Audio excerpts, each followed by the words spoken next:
सबसे पहले तो लोगों से मिलना ज़रूरी है। लोगों की जो भी 2020 में समस्याएं थीं, जो सरकारें आई थी ये दावा करके कि हम ये करेंगे वो करेंगे, तो लोगों से मिलके ये देख रहे हैं कि क्या क्या कर पाए हैं ये लोग, और फिर उसी के अनुसार मैनिफेस्टो बना रहे हैं, उसी पे चुनाव लड़ेंगे। आगे बढ़ने की ज़रूरत है, अब बदलाव की ज़रूरत है, सार्थक बदलाव की ज़रूरत है। इस न्यूज़ के प्रायोजक है अफजल फर्नीचर। 2020 के बिहार विधानसभा चुनाव में दमखम से मुख्यमंत्री पद के लिए मैदान में उतरने वाली पुष्पम प्रिया चौधरी एक बार फिर सक्रिय राजनीति में एक्टिव दिख रही है।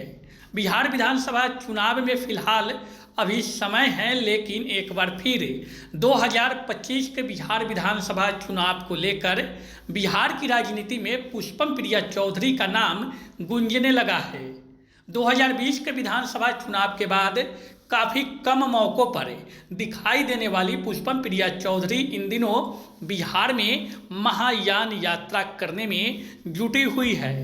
बिहार की महानता वापसी की यात्रा के उद्देश्य को लेकर महायान यात्रा में पुष्पम प्रिया चौधरी इन दिनों जुटी है। यात्रा के तहत पटना से मधुबनी जाने के दौरान द प्लूरल्स पार्टी के संस्थापक और राष्ट्रीय अध्यक्ष पुष्पम प्रिया चौधरी का मुजफ्फरपुर के सदातपुर स्थित शनि मंदिर के निकट पार्टी के कार्यकर्ताओं ने माला पहनाकर भव्य स्वागत किया। इस दौरान पुष्पम प्रिया चौधरी ने शनि मंदिर में मत्था टेका, पूजा अर्चना किया। वहीं उन्होंने बताया कि बिहार के युवा युवतियों के बेहतर भविष्य के लिए राजनीति सियासत में बदलाव की जरूरत है। बिहार में बदलाव के उद्देश्य को लेकर ही महायान यात्रा के तहत लोगों के बीच जा रहे हैं और उनकी समस्या के निदान पर एक रणनीति तैयार किया जा रहा है। पुष्पम प्रिया चौधरी ने बताया कि 2020 के चुनाव में सत्ता के लोगों ने कई तरह के प्रलोभन देकर सत्ता पर काबिज हो गए, जिसका परिणाम है कि बिहार के लोगों को निराशा हाथ लगी है। इसलिए बिहार में सार्थक बदलाव होना अति आवश्यक है। मधुबनी जा रहे हैं, मिथिला की तरफ। मैम, चुनाव को लेकर 25 की तैयारी क्या चल रही है, किस तरह से इस बार चुनाव लड़ेंगे आप? सबसे पहले तो लोगों से मिलना ज़रूरी है।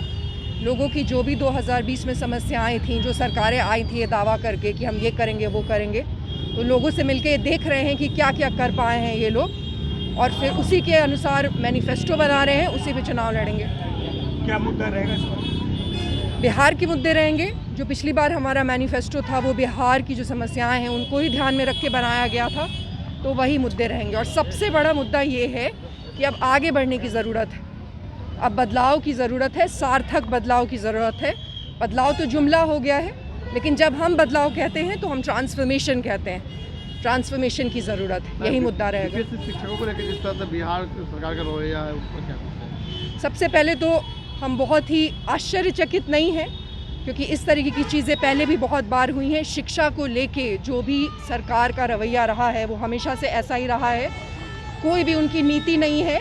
और उससे भी ज़्यादा दुख हमें इस बात का हुआ कि किस तरीके से इसको एक राजनीतिक अवसर बना दिया गया, राजनीतिक अपॉर्चुनिटी बना दी गई। ये सब नहीं होना चाहिए। जो विपक्ष है इस पर चुप्पी साधे हुए हैं, इस पर बीपीएससी पर क्यों?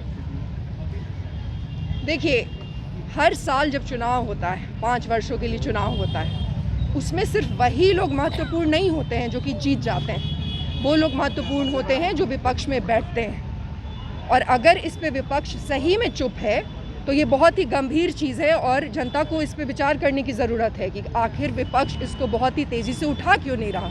इसीलिए सदन होता है। सदन बनाया ही इस वजह से गया था कि वहाँ पे जो गंभीर समस्याएं हैं उस पे वार्तालाप हो, उस पे कोई सोल्यूशन निकले, तो वो करने की ज़रूरत है। शादी का फर्नीचर सेट 34,500 से स्टार्ट। AFZ फर्नीचर के ऑफिशियल यूट्यूब चैनल पर विजिट करिए विशेष जानकारी के लिए और परचेज करिए बिहार के सबसे बड़े शोरूम से।